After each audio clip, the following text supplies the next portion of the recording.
Hello everyone and welcome to Retro Brick Reviews, where today we have what will be a relatively quick video, where I'll just be showcasing my alternate build for LEGO Harry Potter set number 75955, Hogwarts Express. This build I am calling the Magic School Bus. No, not the one you're thinking of. This is, of course, a London double-decker bus-inspired build, built out of the Hogwarts Express, as I mentioned previously.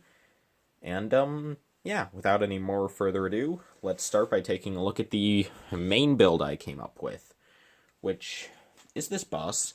Basically, my inspiration was combined with a, just sort of a standard double-decker London bus, as well as the night bus, which we've gotten a couple times in LEGO before. And my sort of idea with that was, what if LEGO designed the night bus but at an 8-wide scale instead of a 6-wide scale? So I sort of tried to go for that look. And I'm just starting from the front. You can see that at the bottom you have the bumper with the King's Cross is sort of where the license plate would be. And then you have a grille and some headlights, like the curving up here. You have a front windshield, as well as up top you have a little black stripe, as well as some more windows, which are actually slanted forward, and those are literally just like the insert is just angled out somewhat and locked in between those slopes and the jumper, which I think actually looks pretty good, surprisingly enough. I mean, if it didn't look good, I wouldn't have included it in the final design. But anyway, and then on the side, you can see how you have a couple windows next to the driver's cab, one more window on each layer next to a seat. Then you have on the black stripe, you have the Hogwarts Castle text. You have the 5972 here. Hogwarts Railways here. Ignore the fact that this is a bus and isn't on a railway. And yeah, then up here you also just have this little area, a bit of piping here, and the model is on train wheels, because obviously the set didn't include bus wheels, so I guess actually the railways could be accurate, since you could have this bus riding the rails. Obviously, if you wanted to make this a bit more realistic, you could replace the train wheels with, like, standard wheels and tires. But I decided to keep this as such, to make it so that you can build this model using exactly the pieces from the Hogwarts Express, no extra ones needed. And the back I actually did design to be fully open, both because I kind of wanted to, and also because of a lack of parts to fully enclose it, so that kind of worked out. At the back you sort of have these stairs going all the way up, where you have these stairs at the back, and then here you have this separate area which just slopes all the way up to the top layer, so you could climb up into either floor. And back here, the lighting is a bit funky, but you can see that you have storage for a wand on each side, as well as scabbers there, next to this door that you would have to crawl through, since it is shorter than a minifigure's height. But anyway, here you also have a little flag for platform 9 3/4. Around this side you basically just have the same detailing as the other side, except here you have 2 full-size windows. But I did also design this to have an interior, so starting off by just removing this top roof section. The upper floor has in it a table with a bottle and storage for 2 more wands, as well as 2 seats, one for Lupin and one for Ron. And I'll just remove one of them so you can see how I designed these. They're fairly simple, but I think they look nice. There are several different designs of seat in the model. And yeah, there really isn't much else in there. You could probably fit a couple more minifigs in there if you wanted to. Maybe a few accessories as well. Yeah. And then to get to the bottom floor, you just pull the top floor completely off. And in here you have a much larger space to play around in. Up at the front you have a driving compartment where I have placed the trolley witch in a seat that is, of all of them, definitely the most similar to the seats that are in the actual build, with sort of the straight-up building for the bricks at the back, as well as the armrest. And you also just have a couple of gauges in there, since the set doesn't include a steering wheel. Here you have a little pole that you could, I guess, hold on to if you can't find a seat.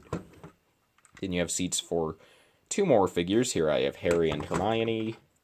Here's this second design for a seat, which again has an angleable backrest. And all of these seats are designed to where a figure can stand on them or just sit if they have normal legs. And it fell out, but behind each seat we actually have a little suitcase holder. And then in the floor we just have what is easily the simplest seat in the whole thing. It's just a 2x3 plate with this angled bit attached up top. Then at the back you just have some spare extra space with the stairs at the back, so you could just stand someone in there, maybe a conductor if you want to make one up. Yeah, that is really the entire bus build. It's nothing too overly complex, but I mean, there isn't exactly too much overly complex stuff that you could do for a bus as a part breaks off. So give me a second as I reassemble this before we move on to the next section. Okay. This pipe goes here, and then it's just reattaches as such. There we are. Yeah, it is a bit hard to deal with this with not really being able to do it with two hands, and also it's kind of like I have to stretch to get it into my studio. So initially, yeah, that's the bus build. Main build, not too many amazing features, but I think it has a good amount of space inside. It looks alright from the exterior. I just think it's kind of a fun thing to rebuild into. Buses are cool. Statement of the century. Anyway, moving this way, I did also design a couple of side builds. This first one being just a little bus station. Notice that I have a little bench off to the side, complete with one cracked plank. We have the newspaper stand, which is the same design as in the normal build, except I've put this 2x4 plate at the bottom in black instead of brown, because I'm using the brown elsewhere. And up front here we have this little snack counter with the wanted poster for Sirius. And while the roof is fully finished on this side, around this side it's a bit more open. But then here you have some sort of drinks on this side, and then over here you have some candies. I mean, it's a very simple design, but I think that if you're looking at it from this angle, it works well. And just like bringing the bus up to it, I think that looks good. Anyway, our last build is my favorite of the two side builds, though, even though it was the one I designed afterwards. It's this sort of under construction, alternatively dilapidated clock tower. And I might just have the Dementor up top, but I'll move that. And, yeah, you can see that on the bottom we basically just have wooden scaffolding with some stairs leading up, and you just have a bunch of planks and old nails under there. And then up top you have some more nails and planks, but some actually finished working that holds this bell, which you can position. Up here you have a clock, which is attached to a train wheel to give it a bit of depth. And you can see the roof is like half finished, where you have half fully sloped, and also a bit over here, but then you also have some wooden details.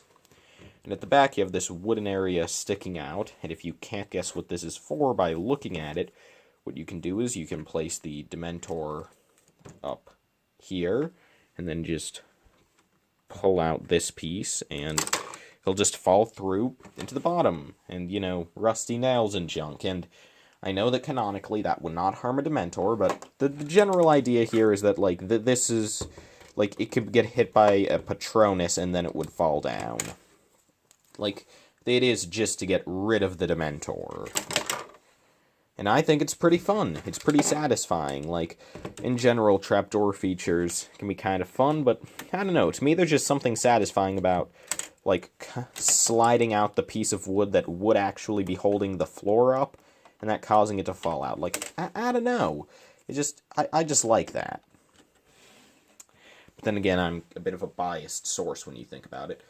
And that really is all I have for this video to showcase my model, and I will be posting step-by-step instructions on how to build it quite soon. So if you're interested in building this model for yourself and putting it on display, playing with it, whatever you want to do with this design, feel free. So thank you all so much for watching this video, and I hope to see you all in the next one. Farewell, everyone.